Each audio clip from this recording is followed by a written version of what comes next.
I might not be able to read the stats. We'll see. Okay, it's hey everybody, welcome to He Said, She Said, They Said. This is Andrew Plank, and we've got Jane Johnson here today. I'm a co-host.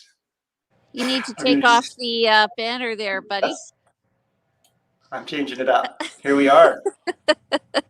Hey, everybody, I'm Jane Johnston with the Bar Hill Group at Remax Camosun. I am on site at WKRP here in North Saanich. Not Cincinnati. How are you doing? I'm doing great. It's been a good week. Happy Halloween to you. I didn't get a lot of chance to wear my costume, so I'm wearing it today. Awesome. Nobody really knows what I was wearing unless you've watched. You're a Netflix watcher, but that's okay. So we wrote it off on the weekend. We didn't happen to have it was actually at the end of the week. We didn't have any multiple offers. So I'm here at a septic inspection. Lucky And you. so I thought today what I do is to show you what's involved in a septic inspection. But shall we do the stats first?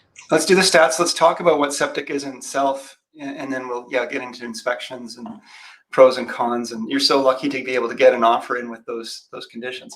Okay, let me just pull up the stats. I'm going to do a share screen here. One moment. Already forgetting how to do these things that I was just doing. Oops.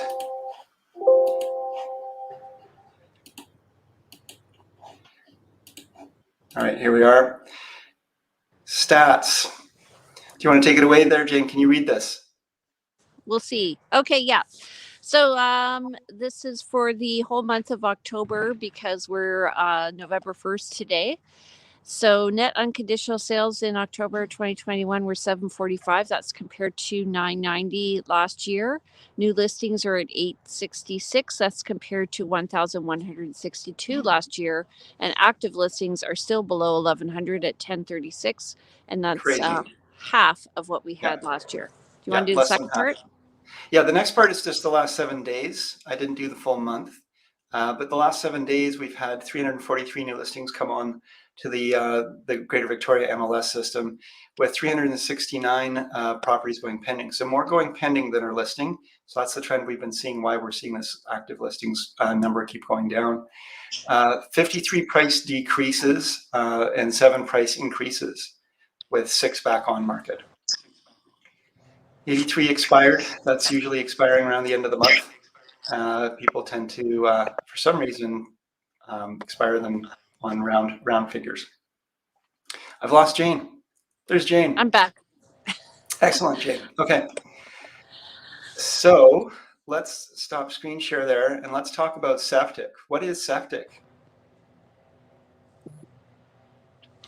Somebody's trying to call me.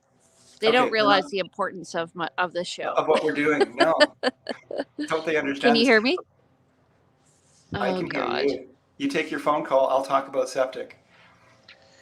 I mean, with properties, when they're connected to a lot of properties in more urban areas are going to be connected to the sewer lines that then the municipality is responsible for, and that goes off to various treatment plants, or it used to go out into the oceans here. But if you're not connected, if you don't have a community that has connections to sewer, you're going to need to either get into a group sewage treatment plant shared, or you're going to build a sewage treatment system, a septic system, which it looks like Jane wants back in. Let's see if I can get her back in. Hello again. Yeah, there you are. How was the phone call? I didn't take it. Okay. You're more important. Okay. Okay. So you can either have your home generally on the sewage system, or on a shared treatment plant if you're in sort of a community that's sharing the treatment plant, or you're on a septic system. Septic system is multi-staged. It has essentially a big receptacle for all the effluent coming out of the house, and then it sort of drains some of it. The heart. Well, you know what, Jane, you're talking to somebody there, right? They're going to go through all of that. Well, it turns out that they're not comfortable, but I will go through what they said. So first of all, I'm just going to show you here So we have two systems. The first is the primary tank, and this has all the sludge that comes from the house, and then all the water goes to the other side. The water then goes to a distribution box, which I'll walk you through too. Yeah, a lot of people don't, who aren't familiar with septic are not comfortable with it. They are not too sure if it's a great system or not. If well cared for, septic is very good system for treating your water in your home, your effluent in your home. But you do have to be careful that you don't send things down your toilet or that could plug it and cause damage to those pipes. And that's why you get an inspection. Yeah, so it's very ecologically sustainable, and this system looks pretty good actually. I'll just explain where I'm at now. So this is the distribution box, and in the distribution box here, can you see it? Yeah. There are pipes that come off of the distribution box. So it comes out of the system here. I don't know what you can see because it's jumping around a bit. Okay.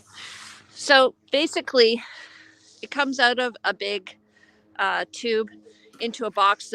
It hits a concrete block in the middle, and then what that does is it distributes it to 4 or 5 lines. And what we're doing is we're looking to see a few things. One is what the crust looks like coming out of the tank, how thick it is, what the sludge looks like on the bottom, and that determines the health of the system itself and whether or not it's working biologically. And then when we come to the distribution box here, we're looking at each of the lines, and we're trying to see how dry the lines are, whether or not the water is flowing through the rocks into the ground. And we're also looking to see whether one line is more affected other than the other line. So that tells us if the water is being distributed evenly. So if one line is plugged because there's been something that's been flushed down the toilet that perhaps shouldn't have, something that's inorganic and has and plugs the line, then that line will go dry, and the other lines will have to take up more of the slack, and then the system isn't quite able to drain as well because there's more demand on the other lines. What he said was that you basically fail line by line. So where you're getting the most activity is where you're going to see the first fail, and then the system will take it to the next one. But I think I've also seen systems where there may be a method of actually shifting the water around the distribution line, so it does. It allows lines to process. And what was interesting about this is you can see grass growing up in some of the lines, and you can also see sludge in some of the lines. And so the sludge is from worms coming in, and basically every time they're flushed out, they're kind of building up a bit of refuse. So they literally dump in the lines themselves. I see. Okay. So you get a buildup of sand. But the other thing is the field itself. So you can see there's lines in the field right there. And these are the septic lines. And in the summer, you may see them.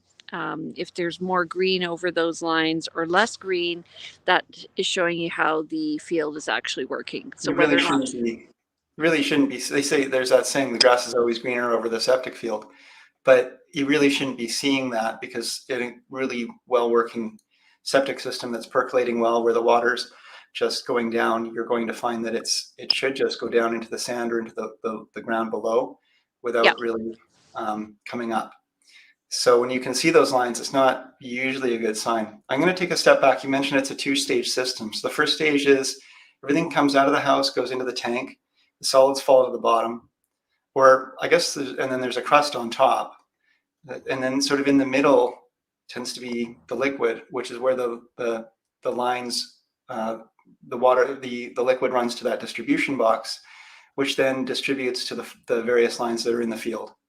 Yeah. And so the idea of a septic field is it's a live system. There is actually bacteria growing in that septic tank. It's kind of like digesting everything in there. And in a working system, you can use it for a number of years. They want you to, I believe, every 5 years, the CRD wants you to be having that pumped at minimum. But you can let that go for up to 5 years without having to pump it, because everything kind of does digest, and it's a live working system, and all the liquids get pulled out. So then once every 5 years or so, you have a truck come in and pull out the solids that have accumulated. And it's about $500 to do that. Yeah, and if you're on sewer, you do pay through your taxes for the sewer. So septic field is, and sometimes can be cheaper. The problem with some septic fields is technology has moved along, requirements have moved along. An older septic field could be, the tank could be cracked. There could be problems with the lines. Could need some maintenance and updating. So they do need to be looked after. And how they check that is they look at how much volume is in the tank, and if it's been 5 years and you don't have a lot of water in your tank, then obviously there's a crack. And as I said, if you have too much crust or too much sludge, so they're looking at the balance between the system. And so, just so you know, if you have a septic system, it's like using your regular sewer system, but you're not going to put things like what's it called, Drano down. Yeah, no, nothing that'll kill the biology in the system, and no inorganics, like feminine products and so forth. And you also don't use a carburetor with a system like this, because you have to put things that have gone through your system in here. Right. No feminine products. Yes, nothing that can't be broken down easily by the bacteria in the system. So it's, and it sounds really gross when we're talking about septic, and Jane was taking her camera and sort of showing down that stuff, but I've been on a number of septic inspections myself, and generally a good working system doesn't really smell, not like you would expect. It's not what you'd expect. It's a functioning system. It's a live system on your property. Well, it will smell if it's not working. Yes. Yeah. So, and it'll smell if you have the tank wide open. And other good hints as to, if you're looking at a rural property and you're out in the backyard wandering around, you're going, what's that smell? That's not what it should be. You shouldn't be having that experience. No, because by the time you get here, it's just going to be water. Yes. It's a filtration system. So the other consideration is that, if a septic field fails, then rebuilding that field could be very, very expensive. So you do want to make sure it's been well cared for. You do want to make sure you care for it yourself when you buy it. But replacing or repairing a septic system, especially, there's a lot of requirements today. There's the folks in the background doing some work, especially doing the work today is very expensive to keep it up to modern standards. So, well, it depends on what kind of a system, like how large your lot is, whether or not you have room for the fields. If you don't, then you may have to put in a treatment plant, and that's more expensive. In our septic system that we installed, we had installed before we moved in 2012, they have an aerator so that it ensures it's more effective, the biology of it. And then there are some systems where you would not have any field whatsoever, and you're just pumping it every year. So you have a holding tank, it's processing the waste, and the water is just gathering. You'd need a big tank.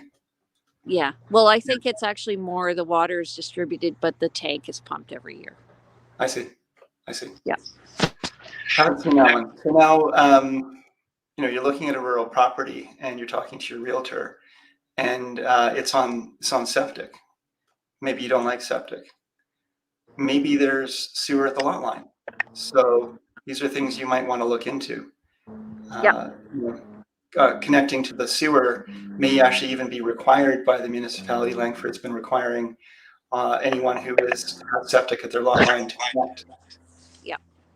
Okay, I've got to go, Andrew, because I have to Okay. get back to the inspection. So thanks everybody for joining us. I hope it was informative. And if you have any questions, you can give me a call at 250-744-0775. You can reach me at briarhillgroup.com or at vancouverislandtime.com. Okay, and I trust you'll take it away. Thanks, guys. Thanks, Jane. For those who didn't hear her phone number, it's 250-474-0775. Sorry to interrupt you there, Jane. 744. 744. Oh my God. 250-744-0775 to call Jane Johnston of the Briar Hill Group. Jane, I hope the inspection goes well. Thanks. See you later. Okay. Bye. Thanks. Okay, so without my counterpart, I'm going to wrap this up as well. But thanks to everyone for watching. This was probably not a really very clear explanation of septic, but if you're thinking of a rural property, there are a number of things to consider, including well water, septic, the rules of the area. There's much to consider, so getting proper inspections is vital. If you're considering one of these properties in this environment where it's very competitive and you're considering an offer for a property that may not include a condition for an inspection on financing or an inspection on a septic field or an inspection on on your well water, then you need to understand that there's great risks and potentially great costs, and some things may not be able to be remedied. So definitely take that into consideration when looking at rural properties. Anyway, everyone, thanks very much. We will see you next week, and we'll have a topic at that point to announce. Cheers, everybody. Bye now.